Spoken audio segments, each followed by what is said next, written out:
श्री गुरु चरण कमलेभ्यो नमो नमः।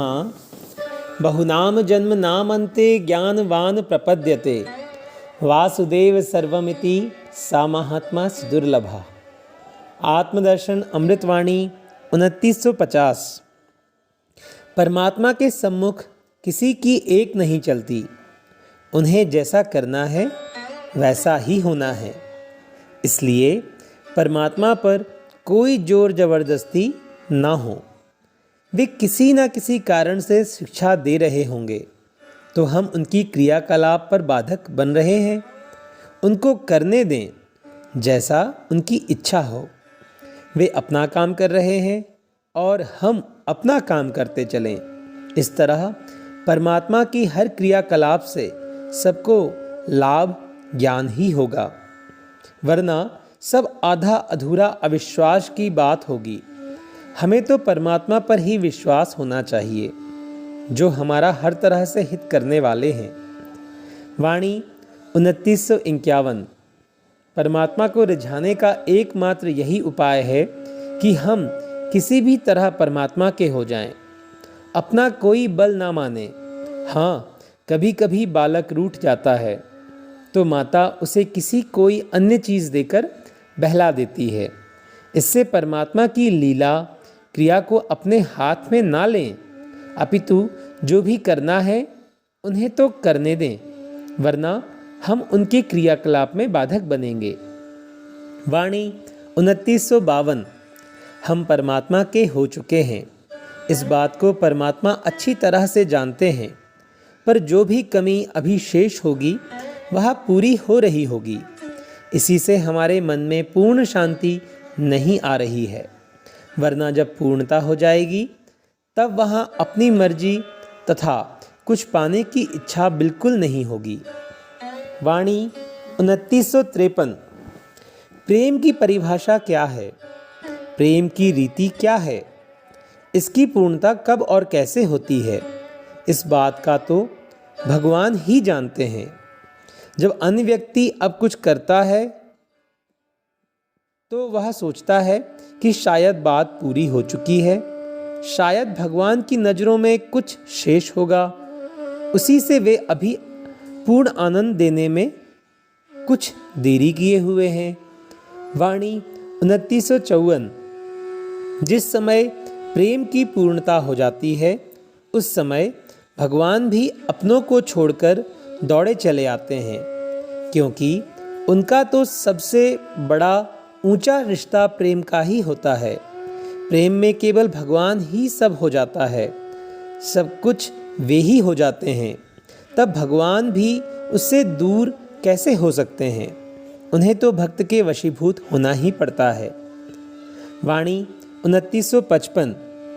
भगवान तो प्रेम के वशीभूत हुए गोपियों के एवं शबरी के दोनों ने ही एक दूसरे के लिए अपने लौकिक संसार को छोड़ दिया। उनकी संसार में किसी तरह की कोई आसक्ति ना रह गई।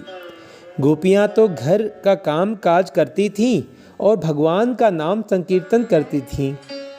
उन्हें यह भी मालूम ना था कि शरीर संसार अब मेरे घर वालों का है या मेरे और कोई है, जबकि शबरी ने किसी भी लौकिक बंधन से अलग होकर केवल हरि का आग्रह किया। वाणी 2956। भगवान भी जानते हैं कि कौन कितनी आसक्ति में है या विरक्ति में है।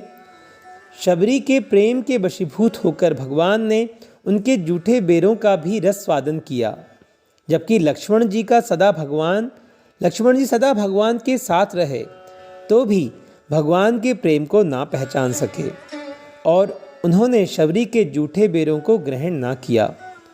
श्री राम जी को शबरी का प्रेम भरा प्रसाद बहुत रुचिकर जान पड़ा कि वह उन्हें जीवन भर नहीं भुला सके, सदा याद करते रहे।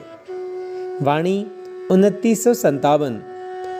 भगवान श्री राम जी घर में, ससुराल में, गुरुजी के यहाँ, मित्रों के यहाँ, जहाँ जहाँ पहुनाई हुई, आदर सत्कार हुआ, वहाँ वहाँ उन्होंने सबके सम्मुख शबरी के वेरों की प्रशंसा ही की। अर्थात जो बात शबरी को पूरी तरह से पसंद थी वैसी ही क्रिया, चेष्टा, सेवा उसने श्री राम जी से की और अपने को सबसे छोटा और छोटे से छोटा बताया। ऐसी भावना से बर्ताव किया, जबकि अन्य जगहों पर औपचारिकता ही हुई। वाणी 2958। प्रेम मुख से कुछ बोलना नहीं है, उसकी पुकार तो आंसुओं से होती है, करुणा से होती है, हृदय की आधीनता से होती है। प्रेम में मुख से वचन शब्द नहीं निकलते और अपनेपन का होश नहीं रह जाता। जहाँ अभी अपना शरीर और दूसरा दिखता है, वहाँ प्रेम कैसा। वाणी 2959। शीघ्र ही अपना काम पूरा करना है। जो अपने को भगवान के चरणों में समर्पित करके उन्हीं से एक हो जाता है, वहाँ द्वैत की रहन सहन, खान पान, सोने जागने की सारी मर्यादा भुला देनी है, मिटा देनी है। भगवान यह नहीं देखते कि इसके तन में कपड़ा है या नहीं, सजावट है या नहीं, यह मुझे कुछ भेंट कर रहा है या नहीं। वाणी 2960। जब सब कुछ भगवान का ही है तो उन्हें अपनी तरफ से अब क्या भेंट किया जावे। यह शरीर भी उन्हीं का हो गया तो अपना क्या रहा। अब हम कुछ भी देने लायक नहीं रहे। भगवान ने गीता में कहा भी है कि तू जो कुछ करता है, खाता है, देता है, तपता है, वह सब मुझे अर्पण कर दे। जब भगवान को सब कुछ अर्पण हो गया तो अब भगवान को देने के लिए भक्त के पास बचा ही क्या। वाणी 2961।